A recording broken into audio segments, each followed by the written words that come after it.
గురువుగారు, ఇప్పుడు మనకు మంత్రాలు అనేవి బ్రహ్మ ముహూర్తంలో చదివితే ఎలాంటి ఫలితాలుంటాయి? సాధారణంగా బ్రహ్మ ముహూర్తము హ్మ్. అనేటటువంటి కాలం ఏదైతే ఉందో ఇది సూర్యోదయానికన్నా ముందర రాత్రి 2 గంటల తరువాత హ్మ్. 5 గంటల లోపు హ్మ్. ఉండేటటువంటి సమయాన్ని బ్రహ్మ ముహూర్త సమయం అంటారు. ఈ సమయమున దేవతలందరూ కూడా పరిపూర్ణమైనటువంటి శక్తితో ఉంటారు. ఓకే. అర్థమైందా? హ్మ్. ఈ సమయమున ఇష్టదేవతారాధన, మనకు నచ్చినటువంటి దైవాన్ని ఉపాసన చేయడం, హ్మ్. అది విశేషించి మంత్రముల ద్వారా చేయడం వల్ల మానవాతీతమైనటువంటి శక్తులు, అలానే మనకున్నటువంటి కర్మలు, వాటి యొక్క ప్రభావాలు తొలగిపోతాయి. ఓకే. అందులో మనన ఇతి మంత్రః, హ్మ్. ఏ మంత్రమైతే నువ్వు స్మరిస్తున్నావో ఆ మంత్రం మీద కంప్లీట్ ఫోకస్ చేయడానికి ప్రకృతి సహకరించేటటువంటి సమయమే బ్రహ్మముహూర్త సమయం. ఓకే.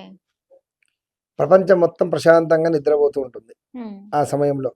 నీవు మాత్రం మెలకువగా ఉండి, నీకెలాంటి శబ్దములు లేకుండా నీ యొక్క సాధనకు మనస్సు లగ్నమవుతుంది. తర్వాత అప్పటి వరకు ప్రశాంతంగా నిద్రపోయి నీవు లేచి స్నానం చేసి శుచిగా నీ మనస్సుని భగవంతుని పైన లగ్నం అయ్యి నీ యొక్క జప తప ధ్యాన యోగములు అన్నీ కూడా ఫోకస్ చేయడానికి కావలసినటువంటి పరిస్థితులను, వాతావరణాన్ని సమకూర్చే విధంగా ప్రకృతి ఆ సమయానికి ఉంటుంది. అందుకే ఆ సమయంలో నువ్వు ఎలాంటి మంత్రములు నువ్వు హ్మ్. పూజ చేసుకున్నా, ఉపాసన చేసినా 1:10 హ్మ్. 1000 జపం చేస్తే 10,000 జప సంఖ్య ఫలితం వస్తది. అలా ఓకే. నీ యొక్క ఆరా ఎక్స్‌పెండ్ అవుతుంది. నీ హుహు. యొక్క ఎనర్జీ లెవెల్స్‌లో కూడా అప్పటి వరకు పాజిటివ్ ఎనర్జీగా ఉన్నటువంటిది potential energy, kinetic energy, gamma ఎనర్జీగా కాస్మిక్ ఎనర్జీకి కంప్లీట్ కన్వర్ట్ అవుతుంది. హ్మ్. అప్పుడు విశ్వవ్యాప్తమైనటువంటి యొక్క ప్రపంచం ఏదైతే ఉందో ఆ ప్రపంచానికి నీకు ఒక అవినాభావ సంబంధం ఏర్పడుతుంది. ఓకే. దానికి కారణం ఏంటి తెలుసా?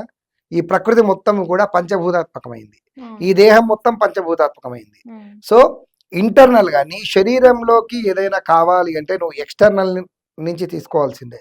హ్మ్. అలానే ప్రకృతికి నీ నుంచి ఏదైనా కావాలి అంటే అది నీ ఇంటర్నల్‌గా నువ్వియ్యాల్సిందే. హ్మ్. కాబట్టి నీ ఇంటర్నల్ ఎనర్జీని ప్రకృతికి ఇస్తూ, ప్రకృతి లోపల ఉండేటటువంటి ఎక్స్‌టర్నల్ ఎనర్జీ హ్మ్. నువ్వు అబ్జర్వ్ చేసుకుంటావు. అందుకని నీ లోపల ఉండేటటువంటి నెగెటివ్ ఎనర్జీని పాజిటివ్ ఎనర్జీగా కన్వర్ట్ చేసుకుంటూ కాస్మిక్ ఎనర్జీ సపోర్ట్ తీసుకుంటావు. ఓకే. అందుకని బ్రహ్మ ముహూర్త సమయమున మీరు భగవదారాధన, విశేషించి మంత్రోపాసన చేయడం అనేది అత్యుత్తమమైనటువంటి ఫలితాన్ని ఇస్తుంది. ఓకే.